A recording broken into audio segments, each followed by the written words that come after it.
آج تک کسی نے یہ دعویٰ نہیں کیا، میرے نبی نے دعویٰ کیا میرے پیچھے آؤ، دنیا اور آخرت کی عزت پاؤ۔ ایک بدو آیا، کہنے لگا اے محمد، آپ نے کہا لبیک۔ اب بدتمیزی کے جواب ہمیشہ محبت سے دیتے تھے، آپ نے کہا لبیک۔ کہنے لگا 3 باتیں سمجھ میں نہیں آتی تمہاری۔ آپ نے کہا کیا؟ کہ تم کہتے ہو ہم باپ دادے کا دین چھوڑ کر تیرے دین پر آئیں گے، ہم کیوں چھوڑیں گے؟ اچھا، اور کہ تم کہتے ہو روم فتح ہو جائے گا، ایران فتح ہو جائے گا، اتنے بڑے بادشاہ تیرے فقیر بندے کیسے فتح کریں گے؟ اچھا، تیسری کہ تم کہتے ہو مر کے مٹی ہو کر پھر زندہ کیے جائیں گے، کون زندہ ہوا ہے آج تک؟ کوئی پیو دادا ساڈا اٹھی تے قبریں سارے موئے پہ کتھوں آ گئے؟ آپ مسکرائے، آپ نے کہا لعلک تطول بک الحیا، انشاءاللہ تیری زندگی لمبی ہوگی تو دیکھے گا سارا عرب میرا کلمہ پڑھے گا، ایران اور روم بھی ٹوٹ کے آئے گا، اور باقی رہے گی تیسری بات مر کے اٹھنے والی، تو اس دن تیرا ہاتھ پکڑ کے تجھے بتاؤں گا۔ تیسری گل پوری ہوئی کہ نہیں ہوئی؟ وہ کہنے لگا میں نہ مانوں، بڑا کوئی تکڑا ہے، واپس ہی ٹر گیا۔ جب مکہ فتح ہوا، عرب مسلمان ہو گئے، کہنے لگے ایک غلطہ ہو گئی۔ حضرت عمر کے زمانے میں ایران بھی فتح ہو گیا اور روم بھی فتح ہو گیا، کہنے لگے دوئی بھی ہوگی کہ تری ہو ہی نہ جاوے، بھلیا کلمہ پڑھ لے۔ تو اس نے کلمہ پڑھا اور ہجرت کر کے مدینے آ گیا اور زندگی مدینے گزاری۔ حضرت عمر جب وہ آتا ان کی مجلس میں، حضرت عمر اس کو فل پروٹوکول دیتے، تو صحابہ حیران ہوتے، ایک بدو کے لیے عمر جیسا بندہ پروٹوکول کیوں دیتا ہے؟ تو ایک دن انہوں نے فرمایا میں تمہیں بتاؤں میں سے کیوں پروٹوکول دیتا ہوں؟ میں اس مجلس میں تھا جس میں یہ آیا تھا، اور اللہ کے نبی نے اسے فرمایا تھا قیامت کے دن تیرا ہاتھ پکڑ کے تجھے یاد دلاؤں گا کہ موت کے بعد زندگی ہے کہ نہیں، اور قیامت کے دن جس کا ہاتھ میرے نبی نے پکڑ لیا جنت میں پہنچانے سے پہلے کبھی نہیں چھوڑیں گے۔ لہٰذا یہ بڑا خصوصی آدمی ہے، اس کو میرے نبی نے پکڑ کے جنت میں پہنچانا ہے۔ میرے بھائی بہنوں میں یہ کہنے آیا ہوں، اپنے ہاتھ چھڑا کر نبی کے ہاتھوں میں دے دو۔ میرے نبی ایک خوبصورت زندگی لے کر آئے جس میں کچھ حصہ عبادات، مختصر عبادات ہیں، نماز 5 وقت ہے، باقی کچھ نہیں، روزہ سال کے بعد ہے، وہ ابھی آ رہا ہے۔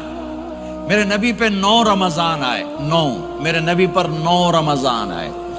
مدینہ جانے کے بعد ہجرت کے دوسرے سال شعبان کی 2 تاریخ کو پیر کے دن روزے کا فرض ہونا نازل ہوا، اور میرے نبی ستمبر میں پہنچے ہیں مدینہ منورہ، اور رمضان یوں پیچھے جا رہا ہے، ستمبر سے اگست میں آیا ہے، اگست سے جولائی میں آیا ہے، اور جولائی سے جون میں آیا ہے، اور میرے نبی اللہ کے پاس چلے گئے۔ سارا رمضان میرے نبی نے گرمی کا گزارا، 9 رمضان سارے گرمی کے روزے، اور میرے نبی کی سحری ہوتی تھی 2 کھجور اور 1 گلاس پانی پر روزہ رکھتے تھے عام طور پر، کبھی کبھی کھانے کو بھی مل جاتا تھا، لیکن 2-3 کھجوریں اور 1 گلاس پانی، اس پر میرے نبی نے 9 رمضان گزارے، اعتکاف کر کے دکھایا، پورا مہینہ 20 دن 10 دن، پھر ساری زندگی 10 دن کا اعتکاف فرمایا شب قدر کی تلاش میں، اور امت کو خوشخبری سنائی۔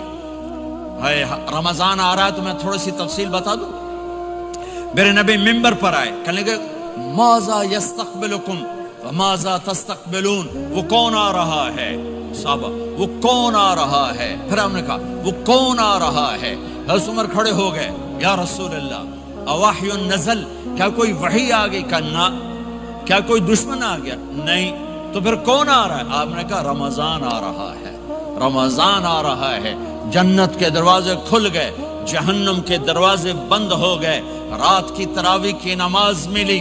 آپ کا رمضان آج کل بڑا اوکھا ہوگا لیکن اجر بھی بڑا ہوگا۔ میں نے ایک دن پہلے واپسی رکھی بھی 18 گھنٹے کون ہی تھے بکھا رہے آپ تو پھنسے ہوئے، میں تو نہ پھنسوں، تو اس کا اجر بھی اس کے مطابق ہوگا، اجر بھی اس کے مطابق ہوگا۔ تو میرے نبی کا سارا رمضان گرمیوں میں گزرا ہے، گرمیوں میں گزرا ہے، اور آپ نے 3 دن تراویح کی نماز پڑھائی۔ پہلے کسی امت پہ تراویح نہیں آئی، ہماری امت، اس امت پہ تراویح کی نماز آئی۔ پہلی امت کا روزہ مشکل تو ہمیں ایک آسانی ملی، قیس بن سرمہ، پہلی امت کا روزہ 24 گھنٹے 24 گھنٹے 24 گھنٹے، جب ہمارے اوپر رمضان آیا 24 گھنٹے، پہلا روزہ دوسرا روزہ۔ قیس بن سرمہ ایک صحابی ہیں، اونٹ چرانے والے، اگلا روزہ کیسے شروع ہوتا تھا؟ سورج ڈوبنے کے بعد آنکھ لگ گئی، روزہ شروع ہو گیا، روزہ شروع ہو گیا، جب تک جاگ رہے ہو کھاتے رہو، آنکھ لگی روزہ شروع ہو گیا۔ یہ گھر آئے، کہنے لگے بیوی سے کوئی افطاری ہے؟ کہنے لگے ویلے بیٹھے ہیں، کیسا کوئی نہیں۔ پھر کہنے لگے تو اتنا تھک کے آیا ہے تو چلو میں تیرے لیے کچھ انتظام کر کے لاتی ہوں۔ اب یہ تھکے ہوئے آئے تھے، یہ لیٹے اور آنکھ لگ گئی، سورج ڈوب گیا، بیگم کو آنے میں دیر ہو گئی۔ جب وہ آئی دیکھا تو سوئے ہوئے، کہا ہلکتا ابن سرمہ، ارے سرمہ کے بیٹے تیرا تو کم ہو گیا۔ ان کی آنکھ کھلی، کیا ہوا؟ کہ اگلا روزہ شروع ہو گیا۔ تو ظہر کی نماز میں آئے مسجد میں تو بے ہوش ہو کے گر گئے۔ تو اللہ کے نبی نے پوچھا اس کو کیا ہوا؟ کہ یا رسول اللہ یہ سحری کے بغیر روزہ شروع کر دیا۔ تو میرے نبی کا دل ایک دم مٹھی میں آیا، تو میرے اللہ نے قرآن اتارا، چل میرے حبیب آپ کو رنجیدہ نہیں دیکھ سکتا، آپ کی امت کو اجازت ہے سحری تک کھاؤ، کلوا واشربوا حتی یتبین لکم الخیط الابیض من الخیط الاسود من الفجر ثم اتموا الصیام الی اللیل۔ رات کو آسانی کر دی، کھاؤ پیو۔ پہلے جب روزہ شروع ہوا تو ہر شے حرام ہوگی، بیوی بھی حرام ہوگی، خامد بھی حرام ہوگا، ہر شے حرام ہوگی۔ ایک دو واقعات اس طرح اوپر نیچے آئے کہ میرے رب نے سارا نظام بدل۔ ایک اور بدو آ گیا، یا رسول اللہ میں تو مارا گیا۔ آپ نے کہا کیا ہوا؟ کہ میں روزے کی حالت میں بیوی کے پاس چلا گیا۔ آپ نے کہا اچھا تو غلام آزاد کر۔ کہ میں غریب بندہ کہاں سے غلام آزاد کروں؟ آپ نے کہا تو پھر 60 مسکینوں کو روٹی کھلا۔ کہنے لگا میں آپ مسکین ہوں، میں کتوں روٹی کھواؤں؟ آپ نے کہا اچھا پھر 60 روزے رکھ۔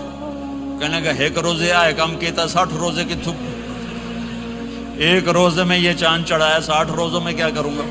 تو آپ بڑا ہنسے۔ آپ نے کہا اچھا بہ جا۔ تھوڑی دیر گزری تو ایک صحابی آئے، یا رسول اللہ یہ صدقے کی کھجوریں ہیں۔ تو آپ نے او بھائی کتنے ہیں؟ جو بیٹھا چوریا، یہ لے جا اور مدینے کے 60 غریبوں کو دے دے۔ وہ کہنے لگا یا رسول اللہ اللہ کی قسم مدینے میں مجھ سے بڑا غریب کوئی نہیں، تسی نہیں کرو، میرا جرمانہ مینوں ہی حلال کرو۔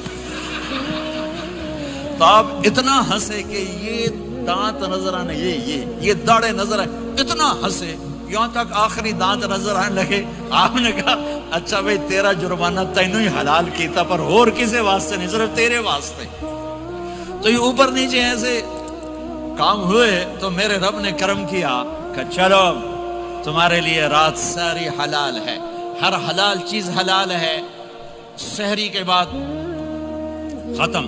تو روزہ کھانے کا ٹائم تبدیل کیا، ایک نماز کا اضافہ کیا، تراویح، وہ چونکہ مشکل ہوتی ہے تو اللہ نے اجر بڑھا دیا۔ میرے نبی نے خوشخبری سنائی، میری بات دھیان سے سننا، رمضان آنے والا ہے، تراویح آنے والی۔ تراویح کے ہر سجدے پر 1500 نیکی، 1500 نیکی۔ یہاں کی سب سے بڑی مسجد کون سی ہے؟ جامعہ اسلامیہ حسنہ کی مسجد والے 1500 نیکی آپ کو سمجھ میں نہیں آئے گی۔ ایک چھوٹا سا اشتہار لگا دیں، جو ہماری مسجد میں تراویح پڑے گا اس کو $15 ملیں گے، ہر سجدے پہ $15۔ اگلے دن تسی دادیاں نہیں بھی چاہ کے لے جاؤ، دادیاں تے تو لڑائی شروع ہو جاؤ، اما تو میرے نال ٹر، دادی تو میرے نال ٹر۔ میرے نبی کی خوشخبری 1500 نیکی، 3 سیکنڈ کا سجدہ، ہر سجدے پر جنت میں سرخ یاقوت کا ایک محل جس کے 60,000 سونے چاندی کے دروازے۔ تسی ایک گھر لے کے ساری زندگی قرضے لائی رکھ دے ہو نہیں؟ ایک سجدے پر، ایک سجدے پر، ایک سجدے پر جنت میں اتنا بڑا گھر کہ 60,000 سونے چاندی کے دروازے، ہر سجدے پر جنت میں ایک درخت سونے چاندی کا جس کا نیچے 100 سال گھوڑا دوڑ سکے، ایک روزہ، ایک روزہ۔ رمضان کا کبھی سوچا رمضان کا مطلب کیا ہے؟ رمضان کو رمضان کیوں کہتے ہیں؟ اللہ نے 11 مہینوں کے نام عربوں سے رکھوائے اور روزے کے مہینے کا نام خود رکھا قرآن میں، شہر رمضان الذی انزل فیہ القرآن۔ محرم، صفر، ربیع الاول، ربیع الثانی، جمادی الاولی، جمادی الثانی، رجب، شعبان، شوال، ذوالقعدہ، ذوالحج، یہ عربوں نے نام رکھا، اور رمضان پہلے سے رکھا جا چکا تھا، عربوں سے رکھوایا۔ رمضان کے لفظ اور روزے میں کیا جوڑ ہے؟ رمضان کہتے ہیں جل جانا، جل جانا، جل جانا۔ تو اس کو روزے کے ساتھ کیا مناسبت ہے کہ جب کوئی مرد عورت روزہ رکھتا ہے یا رکھتی ہے تو پچھلے 330 دن کے گناہ، آج روزہ رکھا، بھٹی تیار ہو گئی، گناہ ڈال کے جلاؤ، دوسرے دن اور گناہ جلاؤ، تیسرے دن اور گناہ، چوتھے دن اور، 30ویں دن سارے گناہوں کو اللہ تعالیٰ جلا کے، راکھ کر کے، ایمان والے مرد عورت کو پاک کر کے، صاف کر کے، آخری رات کہتا ہے جاؤ بخشے بخشائے چلے جاؤ، جاؤ بخشے بخشائے چلے جاؤ۔ تو میرے نبی تو 2 کھجور پہ روزہ رکھتے تھے۔ اور ایک بڑا خوبصورت واقعہ ہے رمضان کا، کہیں سے بکرے کی سری پکی ہوئی آ گئی تو آپ بڑے شوق سے کھا رہے تھے، اور ساتھ ارباز بن ساریہ بھی تھے، حضرت علی بھی تھے، اور حضرت مقداد بھی تھے، 3-4 آدمی سری کھا رہے تھے۔ بلال رضی اللہ تعالیٰ عنہ آئے کہ یا رسول اللہ سحری کا ٹائم ختم ہو گیا ہے، میں اذان دینے جا رہا ہوں، آپ کھانا پینا بند فرما دیں۔ اب میں کہا ٹھیک ہے، وہ باہر چلے گئے، اذان دینے لگے، پھر خیال آیا میں دیکھ لوں کہ آپ نے کھانا چھوڑا کہ نہیں چھوڑا، واپس آئے تو آپ کھا رہے تھے۔ یا رسول اللہ واللہ لقد اصبحت، اللہ کی قسم صبح ہو گئی۔ آپ نے ہاتھ پیچھے کر لیا، کہا ارے بلال نہیں ہوئی تھی، نہیں ہوئی تھی، تیرے قسم کھانے پر اللہ نے پہلے نکال دیا اس کو کہ تیری قسم جھوٹی نہ پڑے۔ حضرت علی نے فرمایا اگر بلال قسم نہ اٹھاتے تو جب تک میرے نبی کھاتے رہتے اللہ صبح کو پیچھے ہٹاتے جاتے۔ دیگ پک رہی تھی، ابو عبیدہ رضی اللہ تعالیٰ عنہ بن جراح وہ دیگ پکا رہے تھے، بکرا۔ آپ نے کہا ابو عبید یہ مجھے بکرے کی دستی پکڑانا، اگلے بازو، آپ کو اگلے بازو کا گوشت پسند تھا، گردن کا گوشت پسند تھا، یہ کمر کی پٹھ کا گوشت آپ کو پسند تھا، دودھ پسند تھا، برنی کھجور پسند تھی، عجوا کھجور پسند تھی، تازہ روٹی پسند تھی۔ آپ یا تازہ کھاتے تھے یا فاقہ، توڑی طرح نہیں 8 دن دے پکا کے فریڈاں ٹھوک دے ہو تو کٹ کے گرم کیتی رکھو تو کھاتی رکھو، یا آپ تازہ کھاتے تھے یا فاقہ فرماتے تھے۔ ایک دفعہ فتح مکہ پر ام ہانی کے گھر آپ نے باسی روٹی کھائی، ورنہ آپ نے ہمیشہ تازہ یا فاقہ، یا تازہ یا فاقہ، کبھی جس کھانے پہ رات گزر جاتی اسے نہیں کھاتے تھے۔ تسی ماشاءاللہ 8 راتوں جو کھد دی جاندے ہاں۔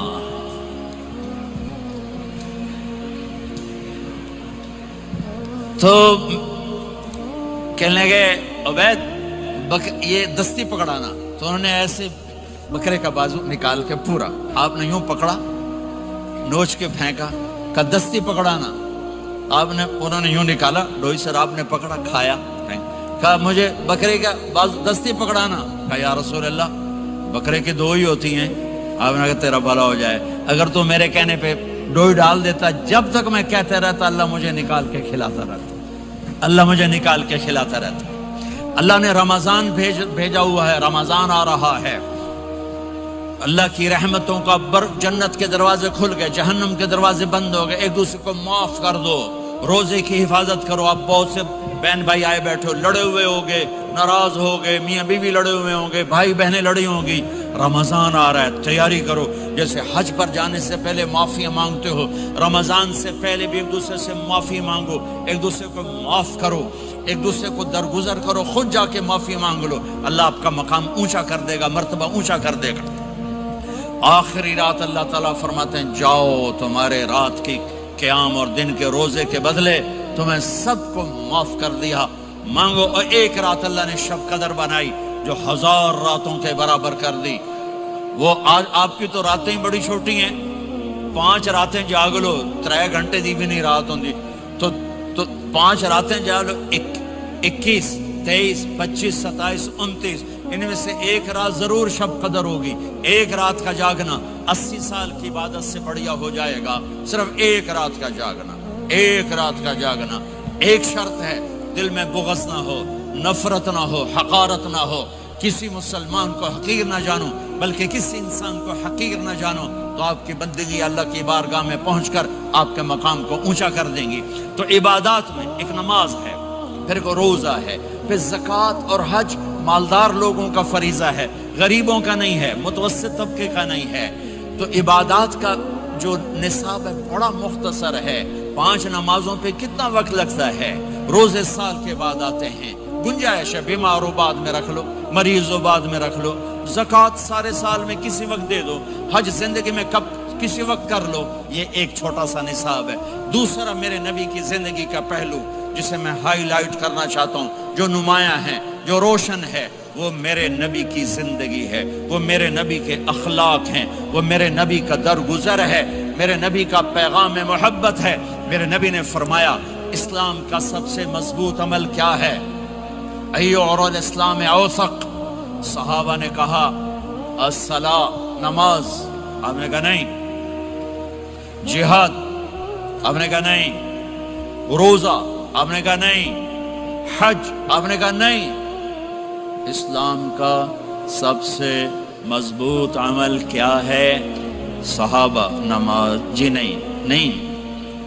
جہاد نہیں، روزہ نہیں، حج نہیں۔ اچھا یا رسول اللہ پھر کیا ہے؟ سنو اور سے توجہ سے، میرے نبی نے فرمایا اسلام کا سب سے مضبوط عمل آپس میں محبت کرنا ہے، اللہ کے لیے محبت کرنا ہے، اللہ کے لیے محبت کرنا ہے، اللہ کے لیے محبت کرنا ہے۔ اسلام پیغام محبت ہے، میرے نبی کی زندگی محبت کی پوری تصویر ہے، کسی سے نفرت نہیں، بغض اللہ کے لیے، محبت اللہ کے لیے۔ یہ اسلام کا سب سے مضبوط عمل ہے۔ میرے بھائیوں، میری بہنوں، اب دور دراز جگہ میں ہو، اب آپ یہیں کے، جن کے پاس پاسپورٹ ہیں وہ یہیں کے شہری ہیں، یہ آپ کا دیس ہے، یہ آپ کا وطن ہے، اسے محبت سے بھرو۔ پاکستان کی نفرتیں یہاں نہ زندہ کرو، ہندوستان کی نفرتیں، بنگال کی نفرتیں یہاں مت زندہ کرو، آپس میں امت بن کے رہو، مذہب کے نام پہ مت لڑو۔ یورپ میں یہ آگ لگی ہوئی ہے، میں بہت عرصے کے بعد آیا ہوں، مجھے نہیں پتا کہ یہاں مذہبی نفرت ہے یا نہیں ہے، لیکن چونکہ یورپ میں بہت دفعہ جانا ہوتا ہے، ہر سال ہوتا ہے، وہاں یہ جھگڑے، نفرتیں، ہماری مسجد تمہاری مسجد، ان کے پیچھے نماز نہیں، ان کے پیچھے نماز نہیں، یہ تو مسلمان ہی نہیں، یہ تو گستاخ رسول ہیں، یہ وہابی ہیں، یہ کافر ہیں۔ دیکھو میں ہاتھ جوڑتا ہوں، امت بن کے رہو، امت بن کے رہو، مومن بن کے رہو، مسلم بن کے رہو، مومنہ بن کے رہو، مسلمہ بن کے رہو، اختلاف رائے کو برداشت کرو۔ یہاں چاند کے مسئلے میں اختلاف ہوتا ہے، روزے کے ٹائم میں اختلاف ہوتا ہے، علماء سے کہتا ہوں اس اختلاف کو مٹھاؤ، جس میں سہولت ہو سارے وہ لے لو۔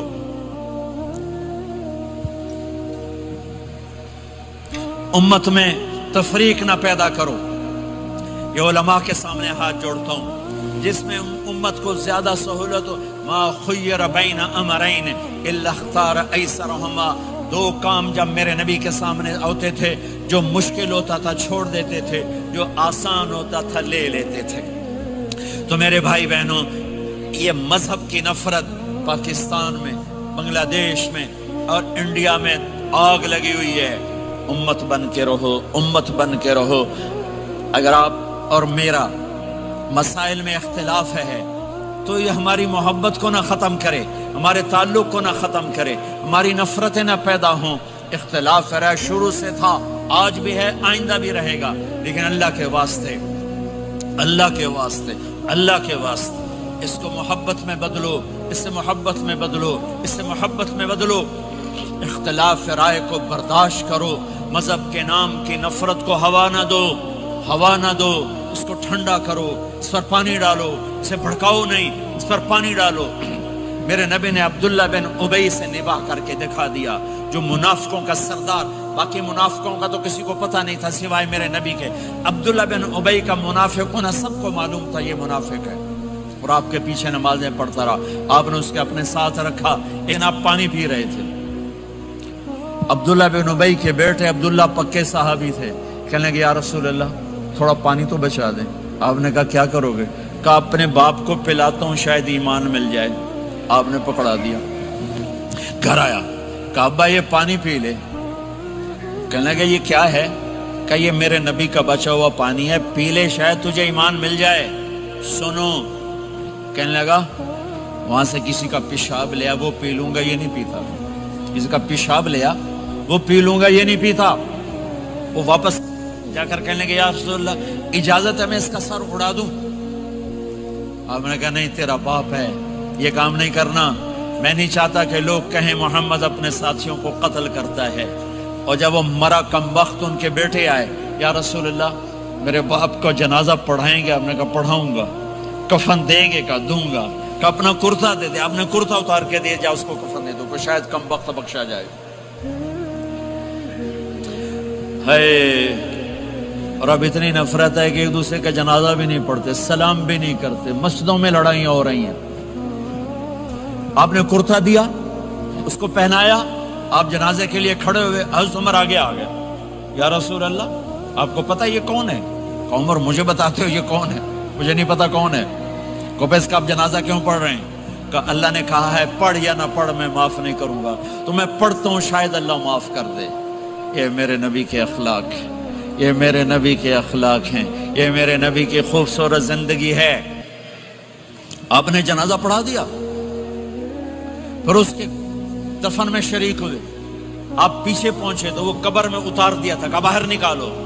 قبر سے باہر نکال کے اپنے لعاب تھوک کو منہ سے نکال کر اس کے منہ میں ڈالا کہ شاید اس کی بخشش ہو جائے۔ اس کو دیکھ کر 100 منافقوں نے کلمہ پڑھا کہ اتنا بڑا خلق صرف نبی کا ہی ہو سکتا ہے۔ تو میرے بھائی بہنوں، بہت بڑا مجمع آیا ہوا ہے۔ میرے نبی کی زندگی کا دوسرا پہلو، میرے نبی کی زندگی، معاشرت، پاکیزہ اخلاق، محبت بھرا پیغام، ماں باپ کے لیے، بیوی کے لیے، بیوی کا خامد کے لیے، بہن بھائیوں کا ایک دوسرے کے لیے، یہ ایک خوبصورت زندگی ہے جو آج ہم بھول چکے ہیں، مٹ چکی ہے، مٹا چکے ہیں۔ میرے نبی کے خوبصورت اخلاق، میرے نبی کا درگزر کرنا، میرے نبی کا معاف کرنا۔ 21 برس قتل کے منصوبے بنانے والوں کو آپ نے کہا مکے والے جاؤ معاف کیا، جاؤ معاف کیا، ایک جملے پر جاؤ معاف کیا۔ یہ میرے نبی کا پیغام ہے، میرے نبی کے اخلاق سچائی، میرے نبی کے اخلاق دیانتداری، میرے نبی کے اخلاق صدق و امانت۔ سب سے زیادہ ہائی لائٹ جو مکی زندگی میں آپ کی صفت ہوئی، صادق امین، سچا امانت دار، سچے امانت دار۔ میرے نبی سے پوچھا گیا یا رسول اللہ مسلمان بزدل ہو سکتا ہے؟ کہاں؟ کنجوس بخیل ہو سکتا ہے؟ کہاں؟ یا رسول اللہ مسلمان جھوٹ بول سکتا ہے؟ کہ نہیں، جھوٹ نہیں بول سکتا۔ میرے نبی نے فرمایا یتبع المؤمن علی الخصال کلھا، ہر مسلمان مرد عورت بڑے سے بڑا گناہ کر سکتا ہے، لیکن اگر میرا امتی ہوگا دو نہیں کرے گا، دو نہیں کرے گا، دو نہیں کرے گا۔ ایک جھوٹ کبھی نہیں بولے گا، ایک دھوکہ کبھی نہیں دے گا۔ ایک جھوٹ نہیں بولے گا، ایک دھوکہ نہیں دے گا، ایک جھوٹ نہیں بولے گا، ایک دھوکہ نہیں دے گا۔ اور جب اللہ تعالیٰ جنت میں سب سے پہلے اپنا دیدار کرائے گا سب کو جنت میں، بھائیو یہ تو کوئی زندگی کوئی نہیں ہے۔ جب مال جمع ہوتا ہے تو موت آ چکی ہوتی ہے۔ آپ لوگ یہاں ہجرت کر کے آئے، بنتے بنتے کچھ بنے، تو موت دستک دینے لگی، گھٹنے درد کرنے لگے، آنکھوں پہ چشمے چڑھ گئے، سوٹیاں ہاتھ میں آ گئیں۔ جب مال سے نفع اٹھانے کا وقت آیا تو موت سر پہ آ گئی۔ یہاں کے ہر انسان اس مشکل میں گرفتار ہے، جب اپنی دنیا سے کمانے کا، حاصل کرنے کا وقت آتا ہے تو موت دستک دے رہی ہوتی ہے، اور موت تھوڑا پیچھے ہٹ جائے تو بڑھاپا تنگ کرنے آ جاتا ہے، بیماریاں تنگ کرنے آ جاتی ہیں، پریشانیاں سر پہ آ جاتی ہیں۔ موت کے بعد اگر اللہ راضی ہو گیا تو جنت کی زندگی شروع ہونے والی ہے، جنت کی زندگی شروع ہونے والی ہے، جس میں اللہ تعالیٰ سب سے پہلا جو ویلکم کرے گا جنت والوں کو، وہ یہ نہیں کہے گا میرے ایمان والے آ گئے، تہجد والے آ گئے، نمازی آ گئے۔ پوری تفصیل سنو۔ اللہ تعالیٰ جب جنت میں بٹھا دے گا، جنتی مرد، جنتی عورت۔ ہمارے ابا اور اماں کا قد کتنا تھا کچھ پتہ ہے؟ 130 فٹ۔ کتنا بھائی؟ 130 فٹ۔ یہ تو آپ نے سنا ہے کہ یوسف علیہ السلام سب سے خوبصورت تھے، سنا ہے نا؟ یہ بہت کم مرد عورتوں کو پتا ہوگا کہ عورتوں میں سب سے خوبصورت کون تھا؟ وہ حضرت حوا، حضرت حوا، حضرت حوا۔ 130 فٹ کی اماں تھی، 130 فٹ کے ابا تھے۔ پھر ٹائم کے ساتھ گزرتے گزرتے ہم چھوٹے ہوتے ہوتے ہوتے ہوتے ہوتے ہوتے یہاں تک آ گئے، آگے چل کے اور نیچے ہو جائیں گے۔ جنت میں یہ قد واپس اللہ دے دے گا۔ جو ہمارے ملک کا کلچر جنہیں یاد ہے، انہیں یاد ہوگا ایک قوم ہوتی ہے مراسی، پتا ہے نا؟ مراسی سنا؟ بڑی نازک قوم ہوتی، صرف زبان کی روٹی کھاتے ہیں، کم کو نہیں کرتے۔ تو زمیندار نے مراسی کے ذمہ لگا یہ میرا گھوڑا، اس کی مالش کر۔ وہ گھوڑے کی مالش مشکل کام ہے، وہ شروع ہو گیا۔ جب زمیندار گھر گیا وہ سو گیا، وہ سویا تو چور گھوڑا کھول کے لے گئے۔ جب صبح اس کی آنکھ کھلی تو گھوڑا غائب تھا، تو اس نے کہا ابھی مارے گئے، آج میری خیر نہیں۔ وہ گھر گیا، خرگوش لا کے باندھ کے مالش شروع کر دی۔ جب تھوڑی دیر بعد زمیندار باہر نکلا، اس نے کہا میرا گھوڑا کی دیکھے جی آئے کھلوتا ہے۔ اس نے کہا تیرا ستیہ ناس ہوئے، گھوڑا ہے تو خرگوش ہے، صحیح گھوڑا ہے۔ ساری رات مالش کی تھی تو گھس گھس گھس گھس گھس گھس گھس اے آ کھلوتا۔ ہمارے اماں ابا تھے 130 فٹ، پیسج آف ٹائم، گھستے گھستے گھستے یہ ہمارے قد آ گئے۔ جنت میں پھر اللہ واپس کرے گا 130 فٹ۔ ایک عرب نوجوان کہنے لگا اتنے قد کی کیا ضرورت ہے، ہمیں اتنا ہی کافی ہے۔ میں نے کہا تو یہ بتایا جنت کی کھجور کتنی لمبی ہے؟ کھجور درخت نہیں، پھل دانا کا نہیں۔ میں نے کہا جنت کی کھجور 25 فٹ لمبی ہے، دانا 25 فٹ کا ایک دانا ہے۔ وَتَمْرَتُهَا 12 ذِرَاعًا، تو ہے 5 فٹ، تو کھجور کے نیچے سے گزرا، اوپر سے ایک دانا تیرے سر کے اوپر گرا، تو تا وچے مر جاؤنا۔ پھر مسورات سے معذرت کے ساتھ، جنت کی حور کا قد ہے 130 فٹ، اور تو گیا 5 فٹ۔